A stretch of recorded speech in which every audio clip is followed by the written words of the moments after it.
comento los títulos y ustedes lo leen a la convención.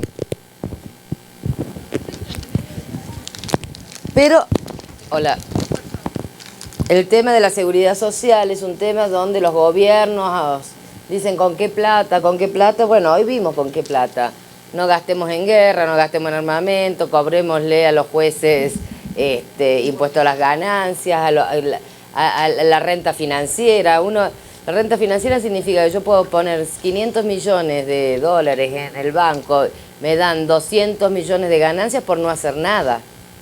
No invierto en el país, no genero trabajo, producción, lo tengo en el banco y vivo de los intereses, de la especulación. Eso son los fondos buitres, nosotros lo conocemos muy bien en Argentina. Entonces, es mentira que no hay plata. El tema es cómo se distribuyen los ingresos.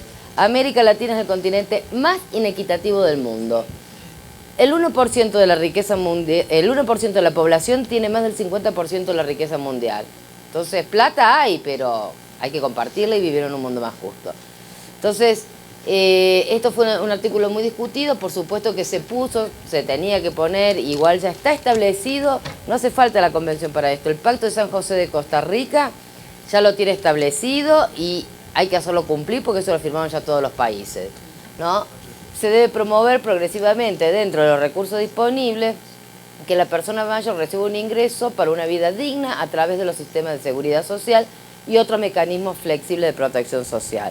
No, las experiencias que existen actualmente, no hay que pensar que solo tiene que haber un sistema contributivo. Hoy los sistemas de seguridad social se pueden financiar de varias maneras. Por ejemplo, en Argentina, que tenemos una cobertura universal de jubilación y pensión, el 97% tiene jubilación y pensión, el 60% viene de dinero que se recauda del sistema contributivo y el 40% de impuestos. Los países nórdicos, el 100% es de impuestos. No tienen un sistema contributivo. Entonces, y después, obviamente, hay otros países como Chile, no sé, acá me dirán ustedes, pero Chile lo que tiene es el sistema de capitalización individual. Entonces, el que tiene trabajo puede ahorrar, el que tiene trabajo de pocos ingresos ahorra poco y no vive con la jubilación. El que tiene... Son sistemas bastante perversos, los sistemas. Bueno, son sistemas perversos, porque dejan afuera a los que no tienen trabajo, a los que no pueden aportar, a los que no, el Estado no protege, no los protege cuando son jóvenes y tampoco los protege cuando son... Entonces, sí. Una pregunta, ¿ese 3% que no está cubierto? Están trabajando. Porque están trabajando. Porque están trabajando. Porque siguen trabajando. Sí. Era por falta de cobertura. La cobertura es universal. Hay un 3% que hay un poco más que siguen trabajando, pero que tienen la jubilación y quieren seguir trabajando. Pero los demás no se acogen a la jubilación, o porque siguen trabajando porque son ricos también, porque tienen empresas, no se acogen al sistema jubilatorio. La estadística surge de aquellos que se acogen al sistema previsional, ¿no? Entonces, el 97% de las personas en edad de jubilarse tienen una jubilación.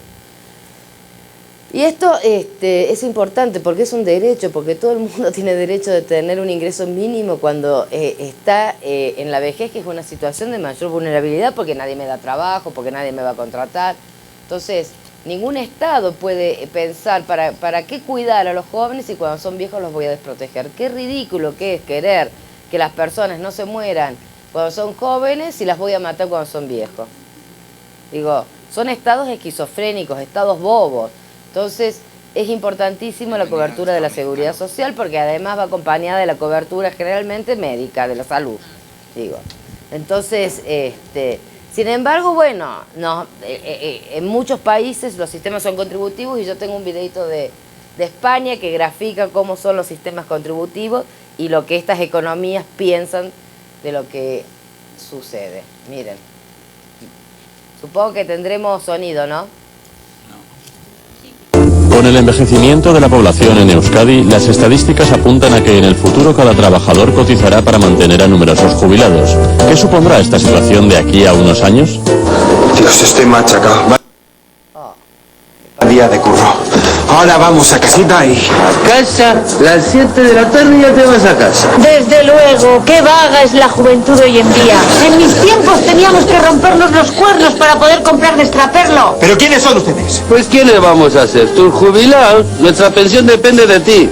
Así que venga a currar. Y ya te estás buscando un trabajo por las tardes, que las recetas no se pagan solas. ¡Pero oigan! ¡Oigan! ¿Dónde te crees que vas metiéndote esto? Venga, grasas saturadas a tu tiplén. ¿Qué quieres? ¿Que te dé un infarto? Es que ya no puedo comer ni lo que me apetece. Si la casco es cosa mía. Míralo, si la casco, dice. Si eso no sería lo peor. Y si te quedas tonto, otro a chupar del bote. De eso nada. Tú a cotizar. Camarero, una ensaladita mixta para esta. Y póngale de postre unos kiwis. Es lo mejor para no tener problemas de colon y hacer bien de vida. Lo siento, Sagasti, pero su rendimiento en esta empresa está bajando ¿Y qué pasa? ¿Algún problema con Sagasti? ¿Pero quiénes son ustedes? ¿Familiares? Somos sus jubilados. Y mucho ojito con despedir a este chavalote. Podrían pasar cosas. Podríamos hablar con sus jubilados. Y creo que no les haría ninguna gracia que nosotros no pudiéramos jugar con ellos a la brisca en el club social. ¿Qué supondrá esta situación de aquí a unos años? Vamos, que tú puedes, nosotros te ayudamos. Eustaquia, tú vete para allá a distraer a guardias civiles. Venga, otro esfuerzo y uno más para cotizar. Este verano el viaje a Benidorm no nos lo quita ni Dios. Los inmigrantes, porque lo que pasa en España y en muchos países de Europa, que como no tienen hijos, tienen que conseguir inmigrantes jóvenes para que trabajen y aporten al sistema. Pero bueno, ahora hay todo un tema con los inmigrantes en Europa. Ahora les sobran inmigrantes y los echan como ratas y los maltratan y es todo un problema.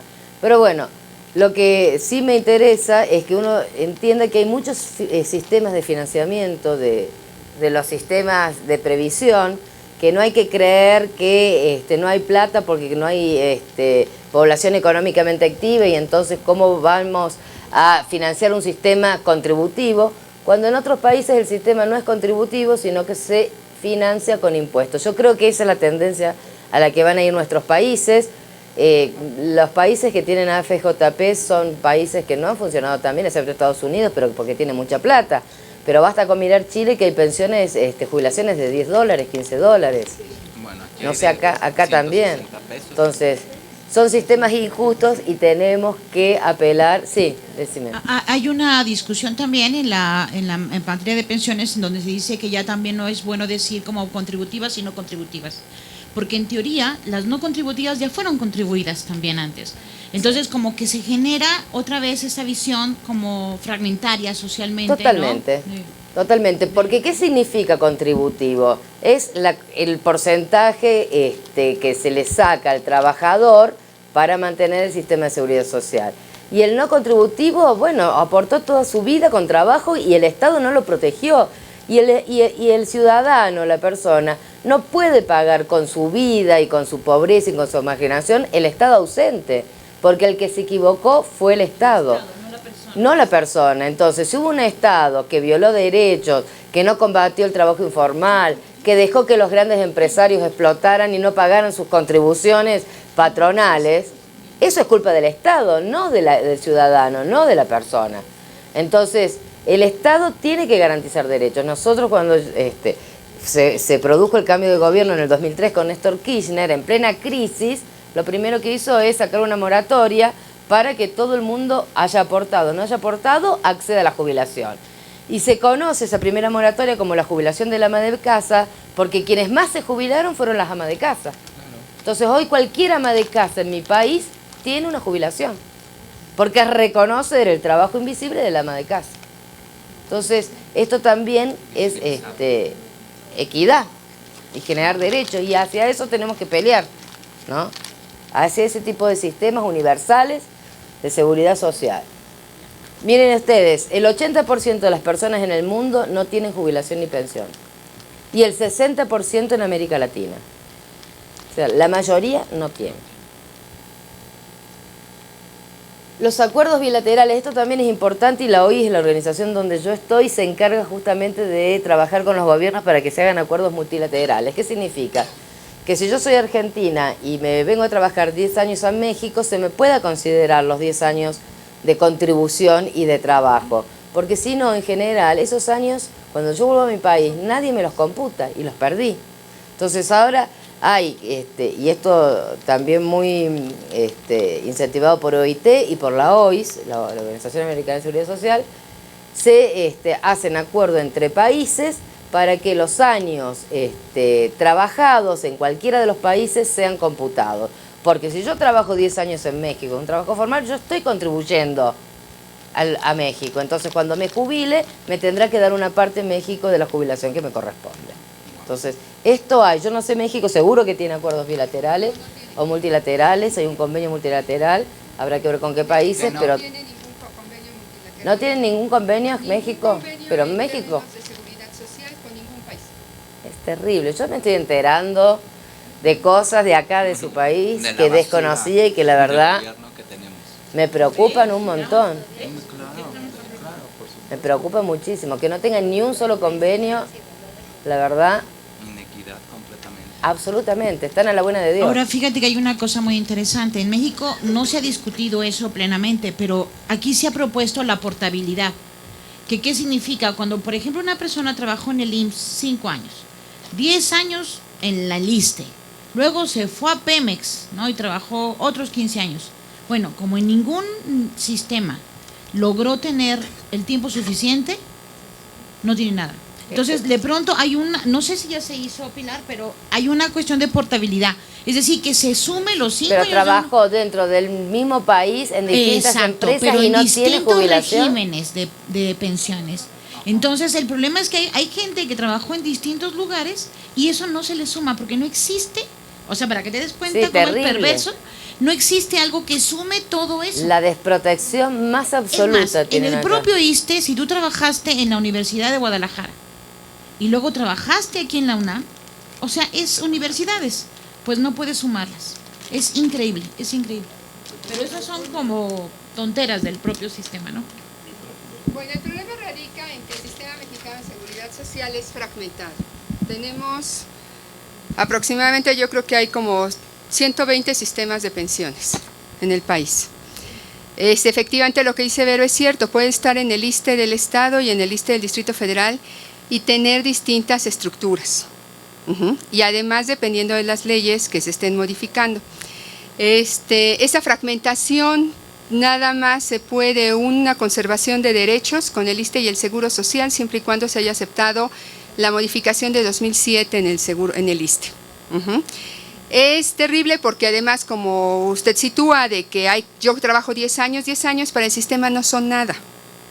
Mínimamente hay que tener 15, 20 años para cesantía en edad avanzada para que sean computables. No, está bien, en Argentina son 20 de mínimo, 30 es el periodo que Ahora, hay que cortar. otra característica fundamental en las leyes mexicanas fue eliminado el derecho de la jubilación. Solo permanece el retiro y es importante en la legislación. El artículo 123 constitucional nos los marca y ese fue un pleito fundamental de las leyes del ISSSTE y todas las leyes en términos de seguridad social son eliminadas las jubilaciones, son los retiros, nosotros nos retiramos. Fundamental, el retiro es ese proceso del seguro en el cual yo accedo a un derecho después de tener ciertas características que la ley marca.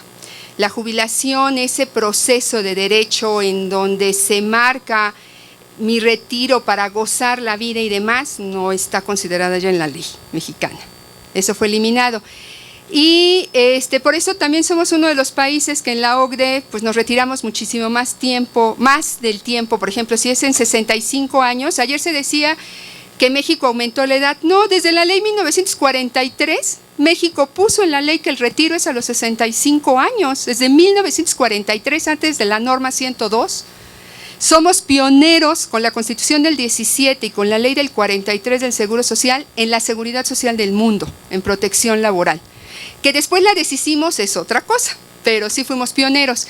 Y desde 1943, la edad de retiro en el caso de las leyes mexicanas es a los 65 años, nunca ha sido en los 60 y nunca ha sido en los 48 años. Lo que pasa es que la ley tenía una excepción en el caso del ISSSTE, en donde si se entraba a los 16 años, se medía el retiro con 30 años de servicio. Por eso podían retirarse a los 46, 48 años. Pero en las reformas, somos el mejor alumno del Fondo Monetario Internacional, somos el mejor alumno de la OCDE. Entonces, hemos hecho todas las modificaciones que dicta la OCDE y que dicta el Fondo Monetario Internacional. En América Latina somos el mejor alumno, perjudicando totalmente a la población. Se piensa, ahorita vienen 2 reformas fundamentales al sistema de pensiones muy, muy graves, sumamente graves, la modificación a la Ley 73 del Seguro Social.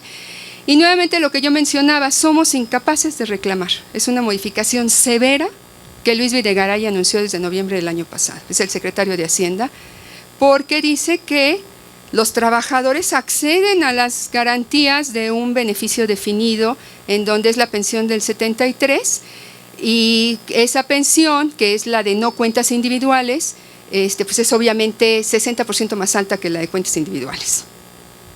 Entonces sí es muy grave el caso mexicano, sumamente grave el caso mexicano. Estamos en más o menos un 50% de seguridad social, y de ese 50% de seguridad social, más o menos se piensa, por cálculos tanto de la CONSAR, que los que lleguen a acceder al sistema de pensiones, un 60% de esos ni siquiera van a alcanzar la contribución, la pensión mínima garantizada, que en el caso del Seguro Social es un salario mínimo general. Si lo calculamos a 70, 3 por 7, 21, 2,100 pesos mensuales. El caso mexicano es sumamente grave. Muy grave, la verdad, muy grave. Bueno, pero no me puedo desmoralizar y ustedes tampoco, porque para eso estamos en la lucha. Hay que luchar y uno tiene que tener herramientas de información para poder pelear contra los insensibles que a veces les toca conducir los destinos de la patria. Derecho al trabajo. Nosotros acá también tenemos que ser cuidadosos, porque nosotros decimos, el primer derecho es a jubilarse, porque trabajó toda su vida. Si quiere, puede seguir trabajando, ¿no? Y no debe excluirse, pero que el derecho al trabajo no implique no tener una jubilación y tener que trabajar para poder mantenerse. Esto es una diferencia importante. Pero entonces, el empleo o la ocupación debe contar con las mismas garantías, beneficios, derechos laborales y sindicales, y ser remunerado por el mismo salario aplicable a todos los trabajadores frente a igual tarea y responsabilidad. Ayer me contaba la compañera de los empacadores. Ustedes saben el tema de los empacadores. Me explicaba que son personas mayores que por propinas empacan en las grandes cadenas comerciales. Quiero ir a poner una bomba a Walmart, Carrefour, todo, porque que exploten ellos es horrible y terrible. Entonces, ¿y por qué hacen eso? ¿Por qué no lo hacen con los jóvenes? No, sí, también. ¿Sí? Sí. También. Bueno, ya está prohibido en los niños. Pero seguramente que al joven no lo pueden explotar tanto como al adulto mayor, que no... Sí. Es igual. Bueno, acá explotan a todos, pero en otros países donde el joven tiene más, está más empoderado, acá sí está todo por igual, donde el joven está más empoderado, hay trabajo donde explotan a las personas mayores porque justamente están en situación de mayor vulnerabilidad. No, para igual trabajo, igual remuneración e igualdad de condiciones, tanto para la mujer como para las personas mayores. Sí. Bueno, por eso está mal. El tema de la preparación para la jubilación también está escrito en la convención, porque ya hablamos que es muy difícil. Si yo me pasé 30, 40 años trabajando, de repente mi proyecto de vida era el trabajo y de repente me quedo sin proyecto de vida. Tiene que haber programas de preparación para la jubilación. En Argentina hay muchos programas, nosotros en el Ministerio teníamos uno, Ricardo trabaja fuertemente en el PAMI con otro programa muy lindo de preparación para la jubilación, hay empresas privadas, eso también es una fuente laboral. Por ahí tendrían que armar algo para las empresas privadas que tienen recursos y que sí les interesa que sus trabajadores se jubilen bien, las clases más jerárquicas. Pero hay que acompañar ese proceso porque el primer tiempo genera muchísima depresión cuando uno se jubila.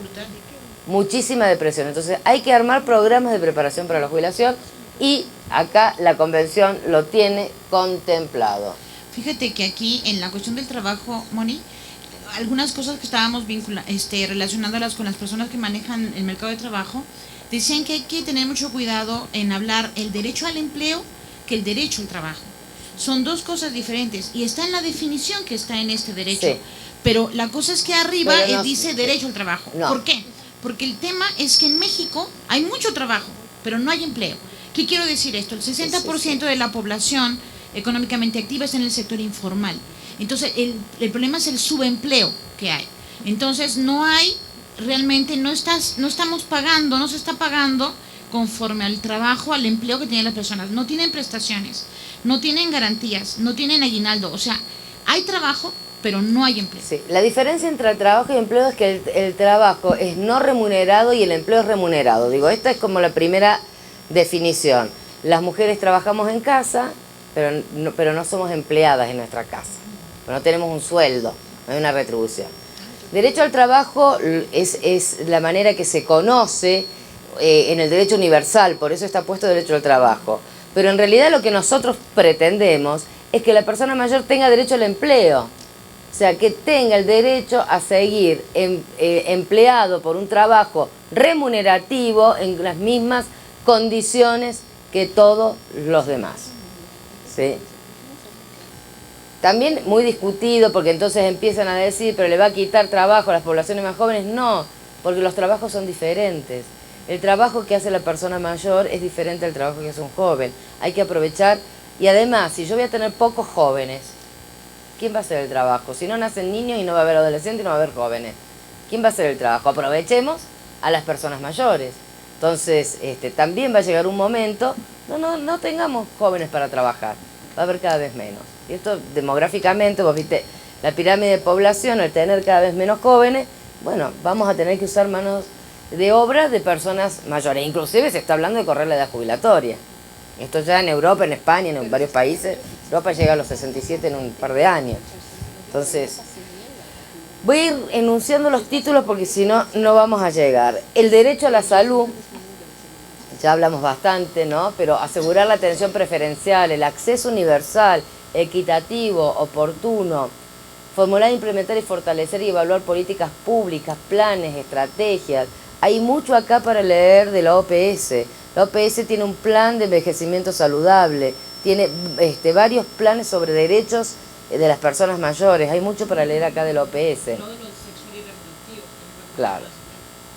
Uno de los en el artículo habla justamente, dice fomentar políticas públicas sobre salud sexual y reproductiva de la persona mayor. Es un mandato de la convención, está escrito así. Fortalecer las acciones de prevención de enfermedades, incluyendo la realización de cursos de educación para la salud. El tema del Alzheimer, hay que generar dispositivos y atención para personas que tienen deterioro cognitivo y Alzheimer, está escrito en la convención. Promover y fortalecer la investigación y la formación académica, profesional y técnica especializada en geriatría, gerontología y cuidados paliativos. Hay que formar profesionales en estos temas. Hay que implementar legislaciones. Bueno, ayer vimos la prevalencia en América Latina es muy alta para los deterioros cognitivos. Más del 70% de los pacientes con demencia no son diagnosticados.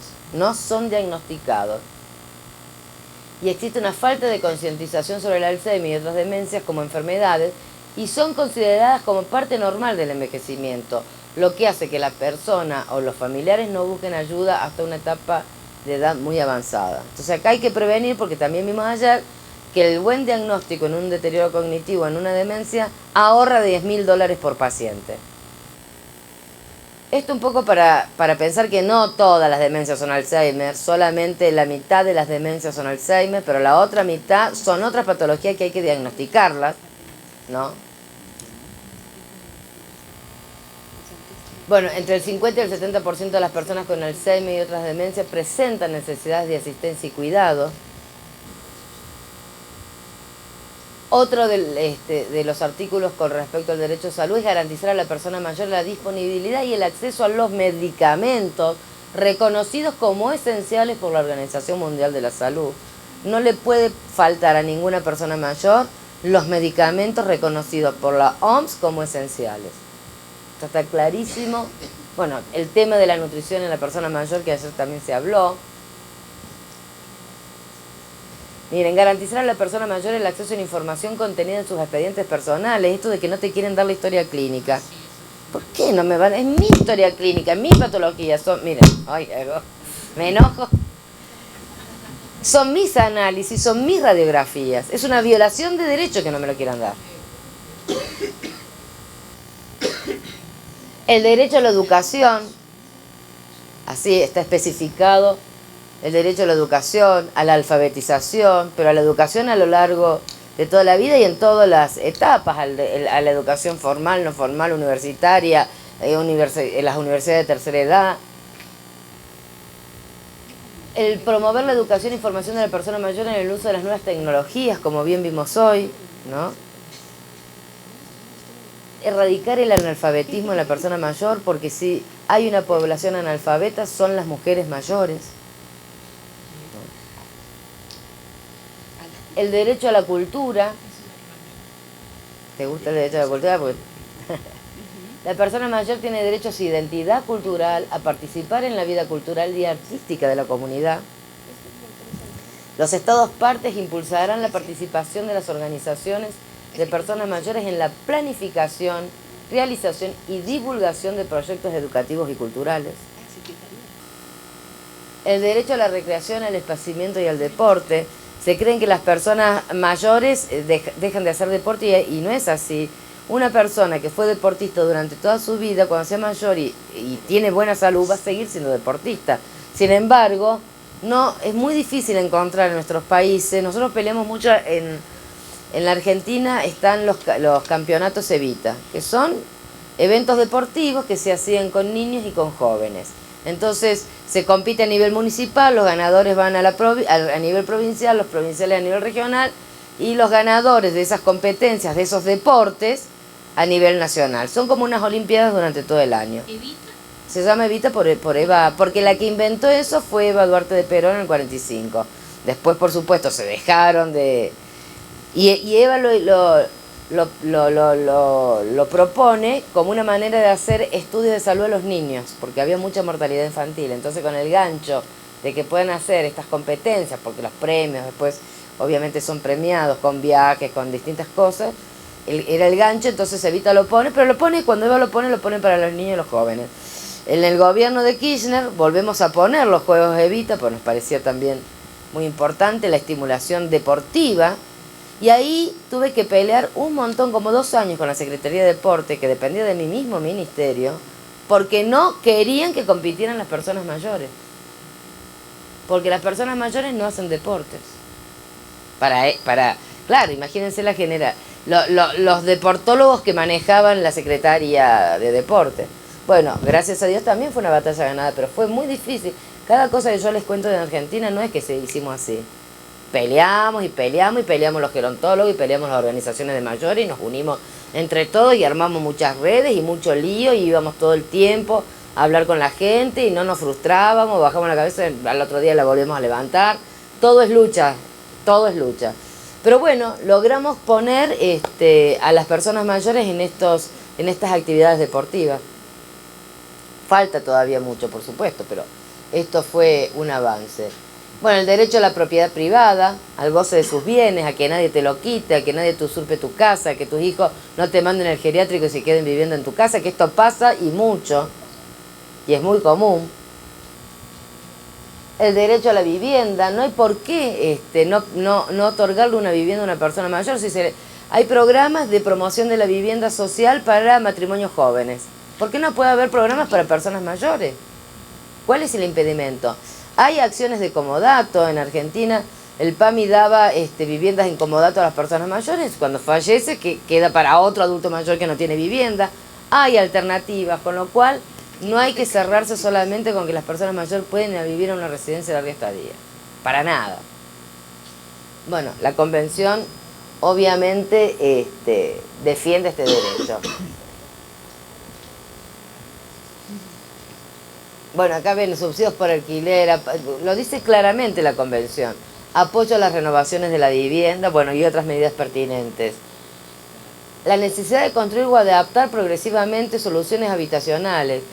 Y yo hablaba ayer con algunas de las compañeras que me decían que acá hay viviendas, con vos, que no tienen ascensor, entonces tienen escaleras. Bueno, en mi país también, por supuesto. Imagínense una persona de 90 años que vive en un segundo piso por escalera. ¿Qué pasa? Se aísla, no baja más. Tenemos torres inmensas que hicieron en los 60s. Tenemos torres inmensas que hicieron en los 60s, como la Unidad Tlatelolco, la Miguel Alemán, o sea, aquí de Copilco, y a veces sí tienen elevador porque eran súper modernos. El tema es que ya se descompusieron los elevadores. Y nadie los arregla. Y nadie los arregla porque las piezas de esos elevadores hay que cambiar todo, ¿o no? Entonces no se invierte en eso y la gente prácticamente está secuestrada en sus... Están secuestrados. Y después las adaptaciones. Hay adaptaciones muy sencillas. Yo les voy a pasar un par de videitos que hicimos en la Dirección Nacional y que también se los dejo porque me encantaría que se lo pasen a los mayores, porque es enseñarle cómo adaptar la vivienda, que no es caro, a veces son pequeñas ayudas, a veces sí hay que invertir un poco de dinero, pero hacen que la vivienda sea adaptable, sea más confortable, más cómoda y evita accidentes. Si un adulto mayor se cae porque hay un obstáculo en su vivienda, genera una fractura de cadera que al sistema de salud le genera miles de dólares y a la persona y a la familia también, ¿no? Entonces, hay acciones que no requieren de mucha inversión y que mejoran la calidad de vida y mejoran los costos del sistema de salud. Esto lo dice claramente la Convención, también. Todo el tema de derecho a la accesibilidad y a la movilidad personal. Estos son los dos últimos videitos que yo les voy a mostrar, así que... Josefina y Juan son amigos. Son personas mayores que desean vivir sus vidas plenamente, valiéndose por sus propios medios. Flores en la tarde. Cuidados en el baño. Tarde soleada en el barrio residencial. Casa de Josefina. Existen una serie de cuidados y detalles a tener en cuenta a la hora de manejarse en el hogar. Josefina entra al baño y sonríe frente al espejo. El cuarto de baño puede presentar muchas dificultades. Lo ideal para convertirlo en un espacio cómodo y seguro es efectuarle algunas modificaciones. Quitar el bidé y la bañera, se gana en espacio y se disminuye el riesgo de resbalones y caídas. El bidé y las griferías desaparecen como por arte de magia. Conviene reemplazar la bañera por un duchador e instalar barrales que ayuden a mantener el equilibrio. Las piezas de grifería son reemplazadas acondicionando el baño de la forma adecuada. También incluir un asiento rebatible para duchas, que permita sentarse y descansar las piernas durante el baño. Departamento de Juan. Juan entra al baño y se mete en el duchador. Es importante fijar sobre el suelo pegatinas antideslizantes o alfombras de goma para minimizar el riesgo de resbalar. Juan canta en la ducha. Reemplazar la grifería doble por las de monocomando, que facilitan la tarea de regular la temperatura y ahorran esfuerzo al abrirlas y cerrarlas. Los elementos de su baño son reemplazados por otros. Un duchador de mano facilita la higiene con una mayor economía de movimientos.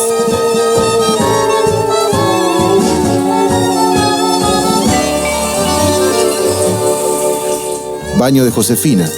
La silueta de Josefina se distingue a través de la cortina. Las cortinas pueden ser peligrosas, ya que al perder el equilibrio ofrecen un punto de agarre poco seguro. Es preferible reemplazarlas por mamparas deslizables. Dormitorio de Juan. En caso de desvanecimiento, el cuerpo podría bloquear la entrada y dificultar el auxilio. Es posible modificar la puerta del baño y que abra hacia afuera, o bien instalar puertas corredizas. Juan sale del baño y enciende la luz del dormitorio. La implementación de interruptores con luz piloto facilita encontrarlos en condiciones de baja visibilidad y ayudan a la orientación sin producir deslumbramiento. Josefina sale de la ducha. Y recordar, colgar la toalla a una distancia que sea fácilmente alcanzable. Ella toma la toalla y se envuelve. Los elevadores ajustables sobre la taza del inodoro facilitan su uso, minimizando el esfuerzo necesario para incorporarse. La instalación de barrales en los laterales aporta seguridad extra. Juan se sienta en el inodoro modificado y lustra sus zapatos, mientras Josefina se seca el pelo frente al espejo. Para calefaccionar el ambiente, no utilizar nunca estufas de gas, querosén o butano.